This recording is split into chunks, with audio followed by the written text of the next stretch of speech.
Assalamu alaikum. Very good afternoon. This is very, very good evening. I'm sorry. I was whole day was talking and talking. That's why I'm saying, good afternoon, good evening, good night. Okay, so let's very good evening, my all wonderful audience. I hope you're fine. Though in London, second COVID lockdown started from today. So I believe you are well. I believe maybe you have some precautions or anything, but I believe you'll be fine. So next few minutes you'll be with us with our wonderful guest doctor. Of course, she is not only a doctor, also she is an artist. So let's introduce her daily life. She's going to hospital. She's dealing with clients. She's dealing with this COVID. Nobody wants to actually face this problem, but as a doctor she's doing amazing bravery job. So let's say thank you from all of us and let's listen to her. Hello, very good evening, Dr. Hello, thank How you are for you? having me. Hello, thank you, Tanzila. Thank you for giving me this opportunity to be in the midst of your wonderful, wonderful group of people. No, I would like to say a massive thank you because you made the time. You have been whole day, busy with your passion and and you're giving us time. So I'm Mm. really thankful to you, and also a special thank you for serving this pandemic. Everybody is scared, but you were so brave. Every day you are doing your daily job, and I think it's amazing. So thank you, and massive thank you from all of us. Thank you ever so much. It's that's this pandemic reminds me of why I decided to be a doctor, and it's really all about being of help to anybody that I can be of help to. And again, we took the Hippocratic oath to serve and to help and to heal. And no matter what the pandemic throws at us, I will always try and do my best. So thank you. Okay, thank you so much, Doctor. So this show is all about coping with COVID. That means we want to, give our audience a little bit information, current situation, tips from especially like you, for health professionals, doctors, consultant. The before week Rotimi, he is a consultant. He's a very highly professional. Came and today you are another doctor. We are so lucky every week. All doctors are amazing people are coming and they are giving inspiration, tips, solution to cope with COVID because we can't control, but we Yeah. can take some, precautions. We can take some tips. We can be really, really make our mind that will be fine. So Mm. today, my same question I would like to know about as a doctor, your daily life. You being a doctor with passion, especially Mm. this COVID, So how you Mm. deal with this?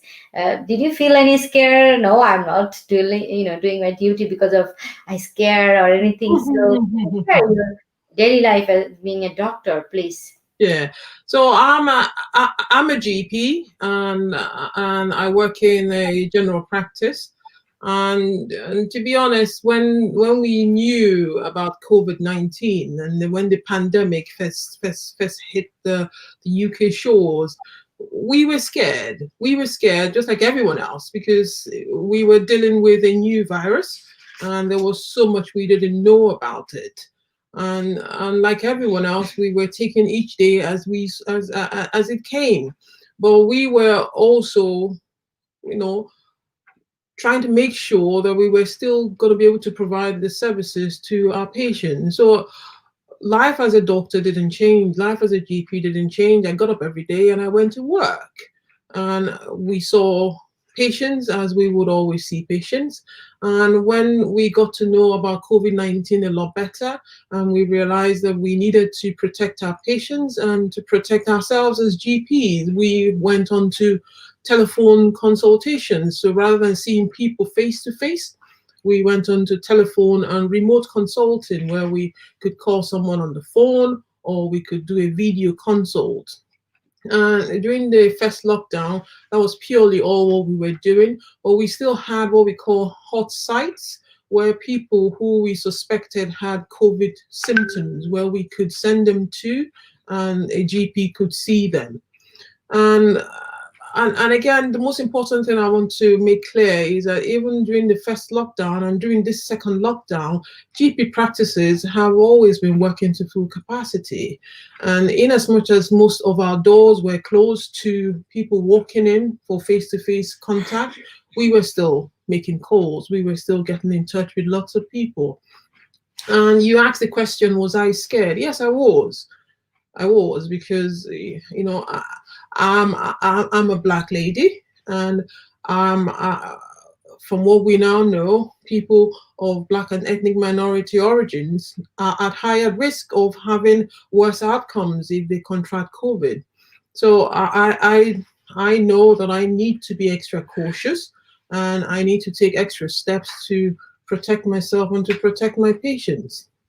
With regards to tips about how to cope with COVID-19, I'm sure Yeah, everyone. we can actually ignore. It's all about like we will be very careful when Mm, something is happening. There is nothing to do personally. All we need to be safe ourselves. So, mm. what will be your suggestion for audience? Uh, how you feel in you? Actually, you also practice. Yeah, so it's all about being extra cautious, or be extra cautious and heed to the government guidelines. They are there for a reason, and we have to recognize that people of Black and ethnic minority origins have been known to be at higher risk. We don't fully understand why, and that is the main issue. We don't fully understand why, and we just need to take extra precaution. It's even during this lockdown, do your best to stay healthy. Do your best to stay healthy. And most importantly, you got to think about up here. You've got to stay alert. You've got to keep a positive attitude, because if one is not positive, if you don't have a positive outlook to life, then your moral is down, and that also affects your ability to cope with stress and cope with all that the pandemic is throwing at us. So I will strongly suggest that it's important to keep in contact with one another. We family is important, friendship is important. So in as much as we are in a lockdown, you need to stay in touch with each other to keep up the morale, because there's a lot of low mood going around. People are very anxious, people are scared, people are worried. um and there's so much, like, just like Tanzila said, there's so much that is out of our control. So much is out of our control. So how I cope with every day as a Christian is I say my prayers, and my faith guides me in my work, and it guides me in my daily life, and is what's guiding me in coping with the pandemic. So if you have a faith, then trust in, tr- put all your faith in whatever spirituality you believe in, and most importantly, try and stay positive and try and do other things to distract you. For me, I've got something else that I do on the side, so that's another way I cope with things. Okay, beautiful. Thank you, doctor. So. Everything has a positive and negative, and its COVID is all about negative. But do you feel something in this pandemic teaches us or taught us, or really kind of remind us? So do you have anything in your mind to share, any positive impact, though is a massive negative impact, because every side has opposite? Would you share anything that you feel, okay, Tanjila, this has really impactable by this and is good, please? To be honest, it's interesting you asking this question, because I was talking to a friend of mine the other day, and I said, to be honest, that this COVID-19 has brought a lot of positives, and for me, my policy, and I've always had the outlook that if you're throwing a lot of lemons, you try and make lemonade out of it. So it's all Yes, about exactly. I like out of, it. I out of love a it. bad situation.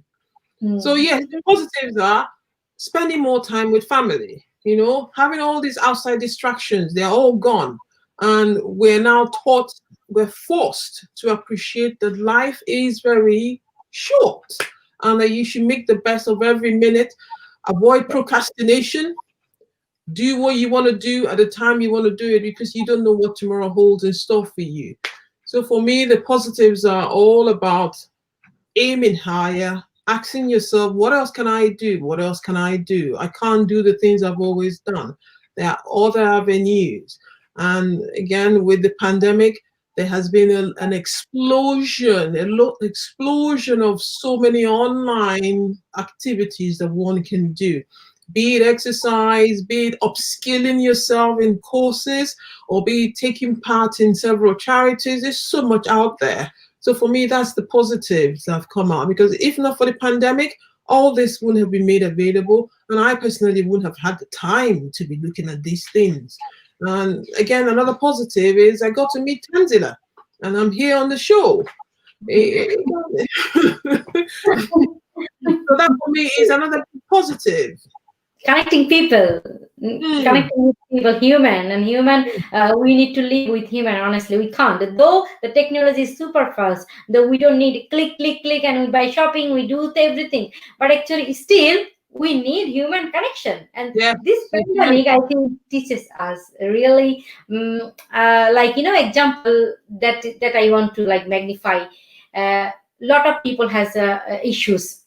I think this time, if somebody come forward, if someone shows kindness, I think this is the true kindness. So I think you can trust, you can see who are your real friend, yeah, relatives, because I have a lot of rumor around, relatives are saying, in this pandemic teaches them who are true friend, who are true people for their life. yeah, Just, yeah, just cut extra, extra yeah, or root, yeah, geography.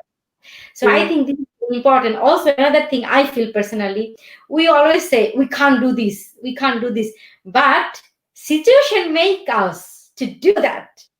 And this pandemic, nobody wants to go out, no, nobody wants to do extra.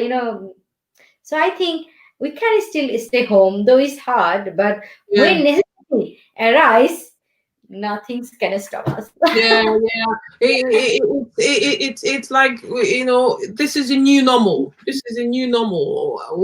Sometimes we wonder, are we ever going to get back to how life was before the pandemic?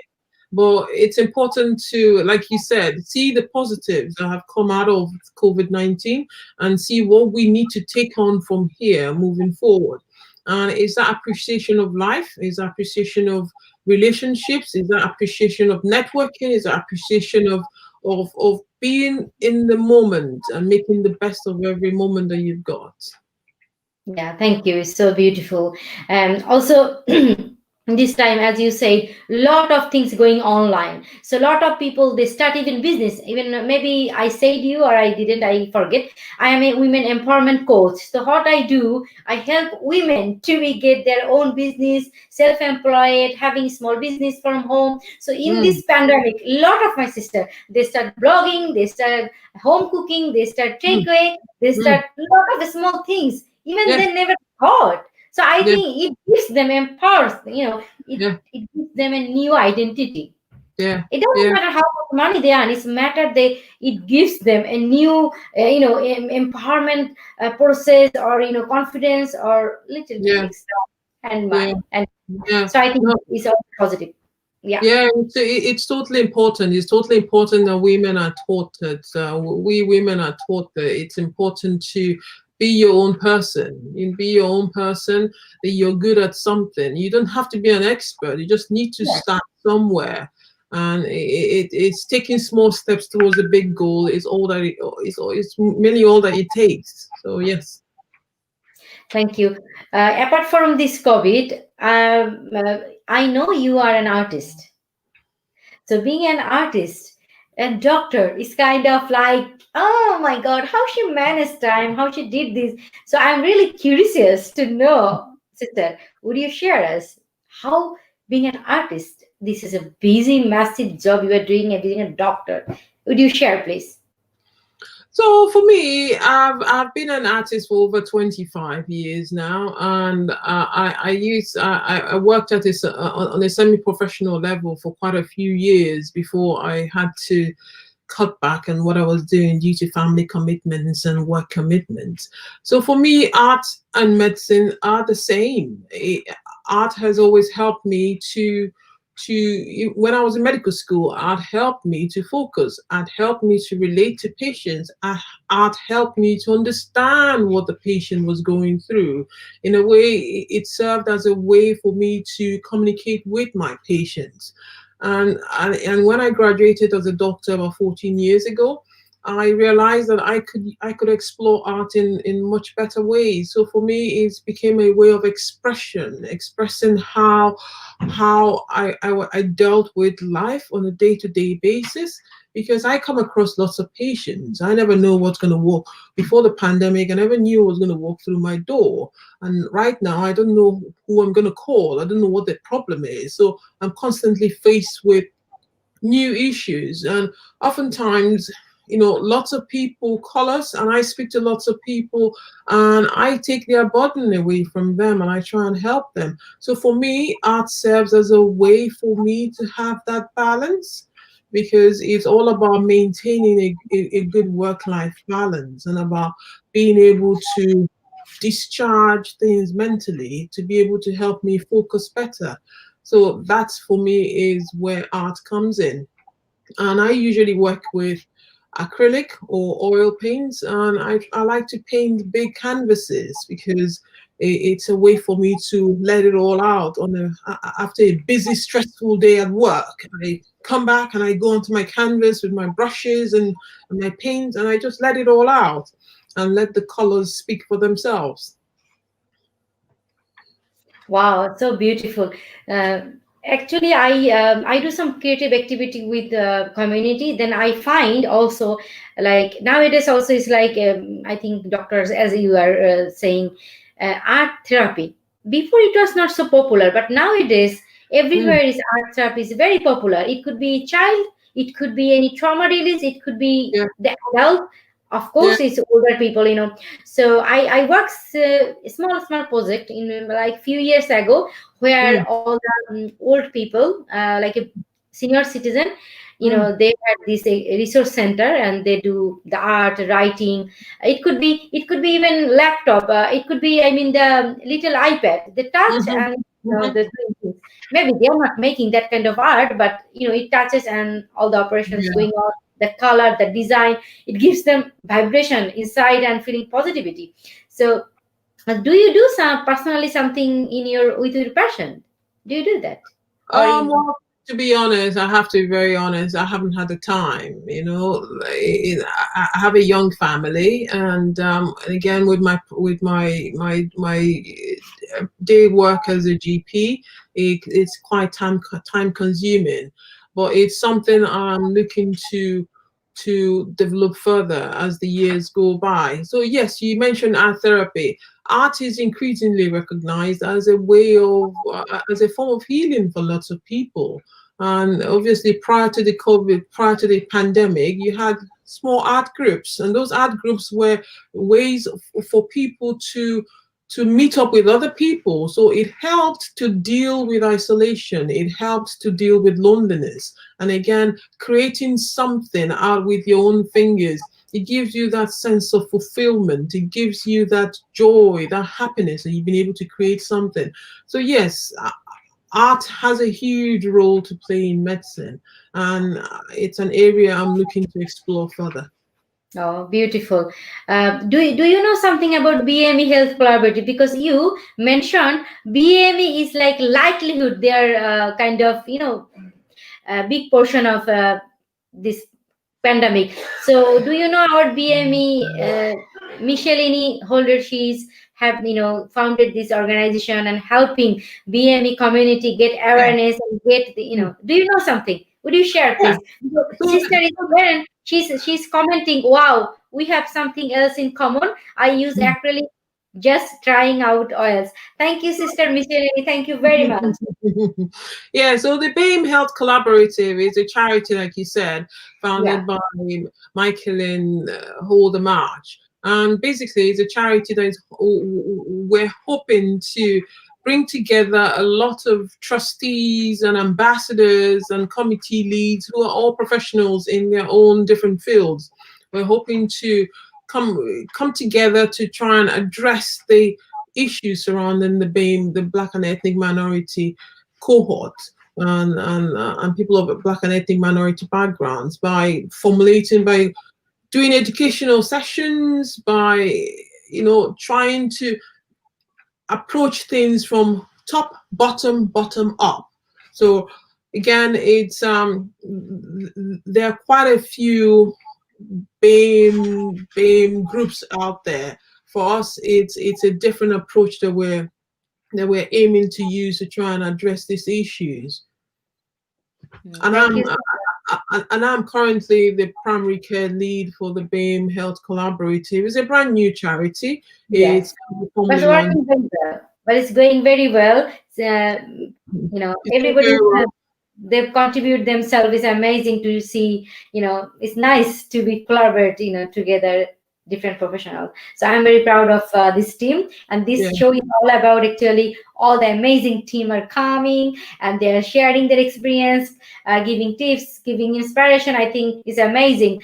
I can see some comment. I want to read. Farjana Yasmin, I am always watching your program, but not lifetime. I watch late night. I like your speech and your kindness. Thank you so much, Sister Farjana Yasmin. Thank you and thank you. Thank you so much, Mekelini. Wow, we have something else in common. Thank you so much. Yeah, I wrote. Thank you so much, sister. You've been here and giving us so much inspiration. Thank you and thank you. Okay, so here I can see another message. Okay, so Michelini sister wrote, wow, we have something else in common. I paint with acrylic and water too, hooray. Also, she wrote, wow, we have something else in common. I use acrylic, just trying out oils. Okay, thank you so much. Farjana Yasmin, without your permission, আপনার program আমি 6 গ্রুপে share করে দিয়েছি. Thank you so much. No, sorry, I need to say thank you. Thank you so much for your really, really valuable contribution. Thank you so much, Sister Farjana Yasmin. Thank you and thank you. Farhana, Sister Tanjila Apu, can you please check your inbox? Farhana Jahan Apu, yes, I will check inbox later. Thank you so much. All you are here and you are giving inspiration. You are giving really, really highly valued your comments, your appreciation.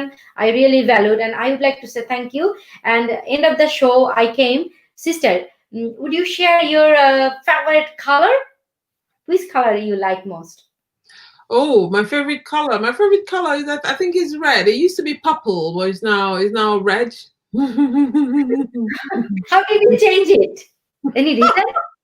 Adjusting. I'm an artist. I change all the time. But do you think some color goes to some personality? Is it like something like that?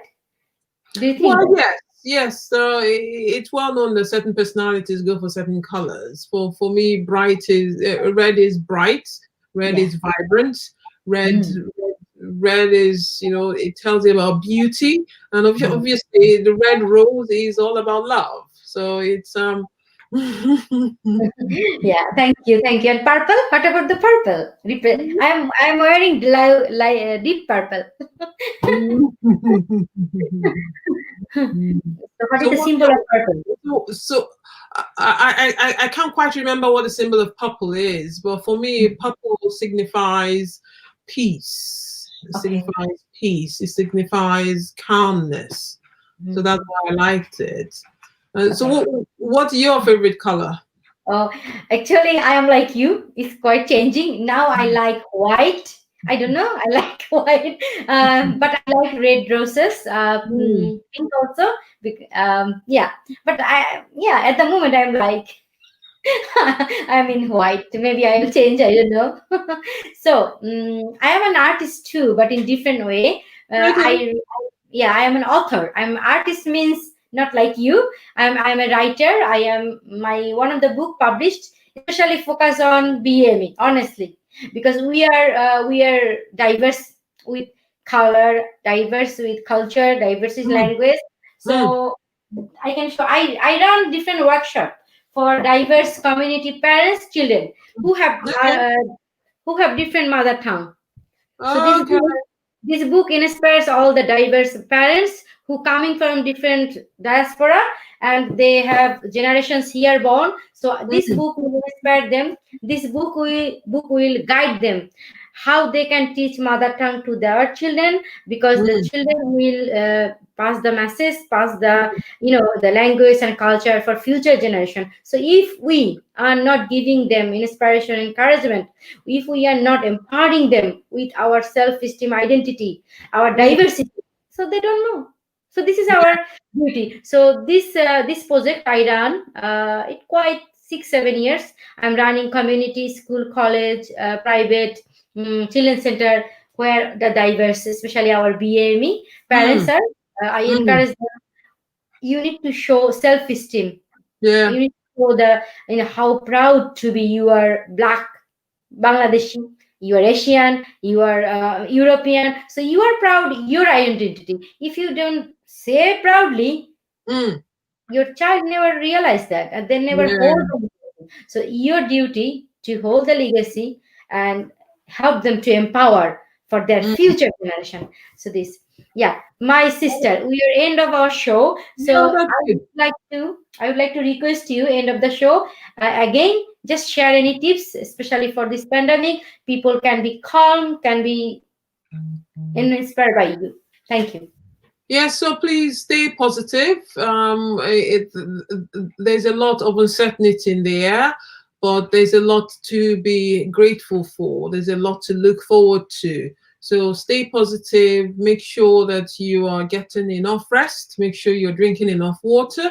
Make sure you're eating well. Then try and exercise as regularly as you can to keep your body and to keep your lifestyle going in the right direction.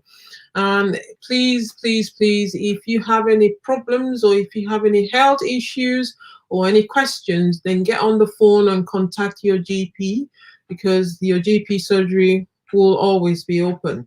Most GP surgeries are open. So if you have any concerns or any questions, get in touch with your GP and try and find out which ways you can to get in touch with them.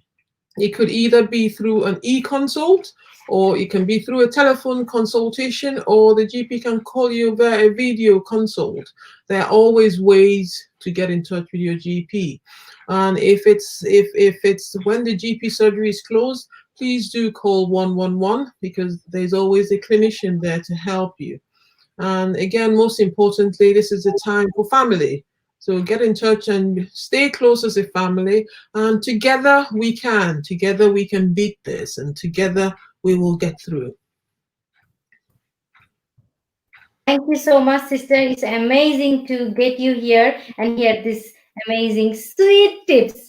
Actually, I can feel you're very calm, you're peaceful. So the way I can feel when you do the drawings, the paints, I can feel your mind is like flowing through all the paints, all the colors. It's Yeah. kind of, I It, can feel it would be great to collaborate together, because artists thrive when we collaborate. So it would be great to collaborate. Hopefully, once this pandemic is over, then we can all come together yeah.